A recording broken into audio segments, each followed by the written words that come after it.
आगामी विधानसभा चुनाव के मौसम में सभी राजनीतिक दलों ने प्रचार अभियान जारी रखा है। ऐसे में एआईयूडीएफ पार्टी भी एक कदम आगे बढ़ रही है।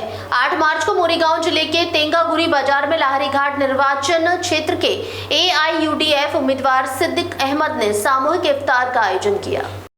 सामूहिक इफ्तार कार्यक्रम में 2000 से अधिक स्थानीय नागरिकों ने भाग लिया। पवित्र रमजान महीने के अवसर पर लाहरी घाट के तेंगागुरी बाजार में आयोजित इस इफ्तार कार्यक्रम के माध्यम से विश्व शांति और भाईचारे के लिए सामूहिक प्रार्थना की गई।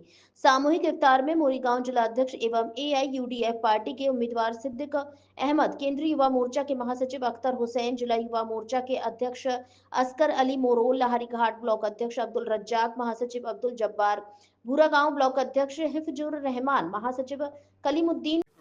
धन्यवाद জানাইছো এই অঞ্চলৰ ৰাইজক,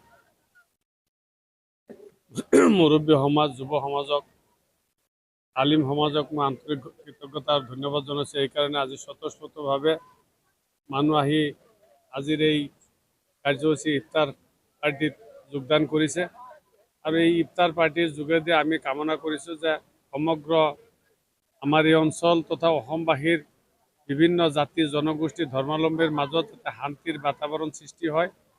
ঐক্য ভাতৃত্ববোধৰ কামনা আজি ইফতাৰৰ পাৰ্টিত দোৱা কৰা হৈছে, যাতে অসমবাসীৰ বিভিন্ন জাতি জনগোষ্ঠী ভাষা ভাষীৰ মাজত মিলাপ্ৰীতিৰ ভাৱ সৃষ্টি হয়।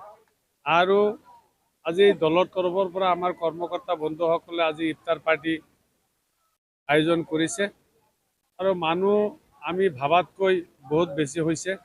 আমি যিমান ভাবিছিলোঁ তাতকৈ ডাবল হৈছে। গতিকে হয়তো বহুত মানুহে চিষ্টেমেটিকেলি খাব পাৰিছেনে নাই মই সম্পূৰ্ণ তদাৰক কৰিব পৰা নাই। যদিও কোনোবাই যদি অলপ ত্ৰুটি হৈছে তাৰ বাবে মই তেওঁলোকক অনুৰোধ কৰিছোঁ যাতে বেয়া নাপায় আৰু আপোনালোকৰ যোগেদি আজি এই ইফতাৰ পাৰ্টিৰ যোগেদি সমগ্ৰ অসমবাসীত শান্তি প্ৰতিষ্ঠা হয় তাৰ কামনা কৰিছো। লাহৰীঘাট সমষ্টিবাসী ৰাইজে এইবাৰ পণ বান্ধিছে যে 1 নম্বৰ কথা হৈছে 48 বছৰীয়া অপশাসনৰ বিৰুদ্ধে মাৰবান্ধি থিয় হৈছে। 100% এইবাৰ আত্মবিশ্বাসী যে আজি লাহৰীঘাট সমষ্টিৰ এই 48 বছৰীয়া পৰিয়ালকেন্দ্ৰিক ৰাজনীতি উফৰাবৰ কাৰণে খালি আমি এআইডিএফ দলেই নহয়, নিৰপেক্ষ মানুহেও এইবাৰ চিন্তা চৰ্চা কৰি আছে। এই পৰিয়ালকেন্দ্ৰিক ৰাজনীতি 48 বছৰে লাহৰীঘাট সমষ্টিৰ এনেকুৱা এটা পৰ্যায়ত নিছে আৰু পিছুৱাই যাবৰ কাৰণে আৰু জাগা নাই। আজি এনেকুৱা অৱস্থা লাহৰীঘাট সমষ্টি অসমৰ ভিতৰত 126টা সমষ্টিৰ আটাইতকৈ যদি পিছপৰা সমষ্টি আছে সেইটো লাহৰীঘাট সমষ্টি। একচুৱেলি আমাৰ মৰিয়াবাৰী মৌজাৰ যিটো 9টা পঞ্চায়ত আমি এতিয়া লাহৰীঘাট সমষ্টিৰ লগত অন্তৰ্ভুক্ত হৈছোঁ।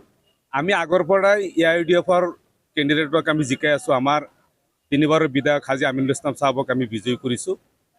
গতিকে আমি আগৰ পৰা উপলব্ধি কৰিছোঁ যে আমি অসমত এই সংখ্যালঘু মানুহৰ ন্যায় নিৰাপত্তা আদিৰ বাবে আৰু এই সংখ্যালঘু মানুহৰ অস্তিত্ব মানে জীয়াই ৰাখিবৰ কাৰণে একমাত্ৰ এআইইউডিএফ দলটোক আমি শক্তিশালী কৰিব লাগিব। এই কথাটো আমি আগৰ পৰা উপলব্ধি কৰিছোঁ আৰু এতিয়া যিহেতুকে আমি লাহৰীঘাটৰ লগত আমি অন্তৰ্ভুক্ত হৈছোঁ, গতিকে লাহৰীঘাটৰ মানুহখিনিৰ লগত আমি ইতিমধ্যে আলোচনা বিলোচনা কৰি এটা কথাই মানে মানুহে সিদ্ধান্ত লৈছে যে ইয়াত 48 বছৰীয়া যিটো অপশাসন চলি আছে ইয়াত কোনো উন্নয়নমূলক কাম কাজ হোৱা নাই। গতিকে লাহৰীঘাটৰ মানুহখিনি এতিয়া এটা মানে তেওঁলোকে সিদ্ধান্ত লৈছে যে ইয়াৰ পৰা 48 বছৰীয়া অপশাসন তেওঁলোকে মুক্ত কৰিব।